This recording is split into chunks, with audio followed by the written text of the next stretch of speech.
Hello, today we're going to discuss what a recession is and how do we know we're in one. Imagine waking up one day to find that your hours have been cut, the price of groceries have gone up, and a close friend at work just got laid off. For many families in America, that is a reality during a recession.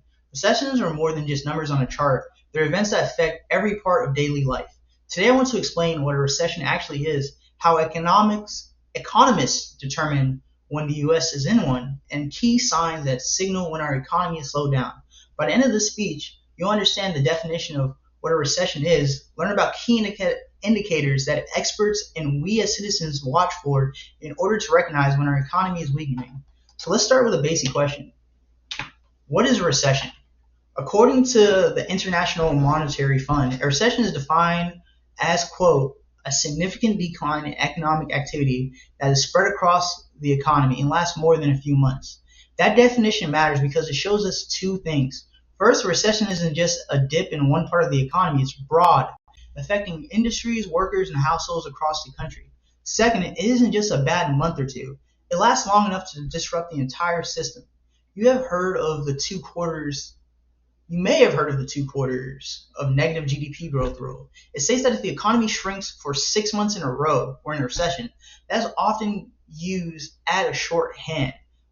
But economists like those at the IMF and the Federal Reserve point out that that isn't the only measure. Sometimes GDPs fall for a short period without widespread damage. Other times, unemployment or spending tells a clearer story. That's why experts like to use multiple indicators, not just one.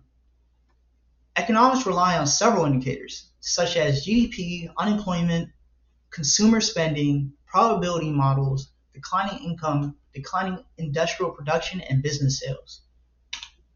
GDP. GDP is the value of all goods and services produced in a country. When GDP contracts, it means that the economy is shrinking. According to Chase's Bank's 2025 report on recession indicators, GDP growth is one of the earliest signs of slowdown. If businesses produce less and people buy less, GDP drops, and that signals broader trouble. 2. Unemployment. A powerful signal. Perhaps the most visible sign of recession is unemployment. The Bureau of Labor Statistics reported in August 2025 that the U.S. unemployment rate rose to 4.3.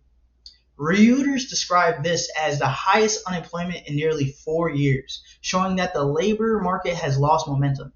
When people lose jobs, they spend less money. This reduction in spending then causes businesses to cut back further, creating a cycle that deepens the recession. Number 3, consumer spending. Consumer spending makes up about 2/3 of the U.S. economy. Chase's 2025 analyst emphasizes that when families cut back on shopping, traveling, and entertainment, it ripples across businesses everywhere. Lower consumers' demand reduces company revenue, which in turn leads to layoffs and closures. In other words, consumer confidence is a major fuel for growth, and when it disappears, so does expansion.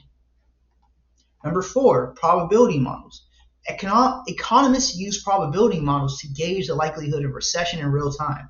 The Federal Reserve Bank of St. Louis explained in May 2025 article how they use the SAM rule and other tools to estimate recession probability. The models look at trends in unemployment and other data to give policymakers an early warning that the economy might already be in decline. So when GDP falls, unemployment rises, consumer spending shrinks, and the probability models start flashing warning signs. Together, these indicators paint a clear picture of recession. Number 5, declining income. And number 6, industrial production and business sales. When wages and salaries begin to drop across industries, families have less purchasing power. The IMF notes that falling income levels are often one of the first signs that a slowdown has become widespread. Lower earnings, reduced household savings and spendings make recovery more difficult. And finally, industrial production and business sales provide a snapshot of how the economy is actually producing and selling. The Federal Reserve's output data often declines sharply before or during a recession. When factories make less and retail or wholesale drop, it's clear demand and output are both weakening across sectors. Now let's talk about the effects. The first and most painful effect is job loss. Reuters reports that job seekers in the late 2025 are facing one of the weakest labor markets in several years. When workers lose jobs or can't find new ones quickly, household incomes drop and families struggle to cover essentials like rent, mortgages, and groceries.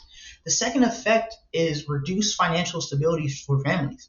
Chase's research in 2025 shows that during recessions, families often cut back on spending, not just because they have less money, but because they fear losing income in the future. This means that money goes into the economy, this means less money goes into the economy, creating a self-reinforcing cycle. The third effect is on young people entering the workforce. The Federal Reserve Bank of St. Louis notes that students and new graduates entering the job market during a recession face weaker job prospects and may experience lower wages for years to come. This creates long-term consequences that outlast recession itself.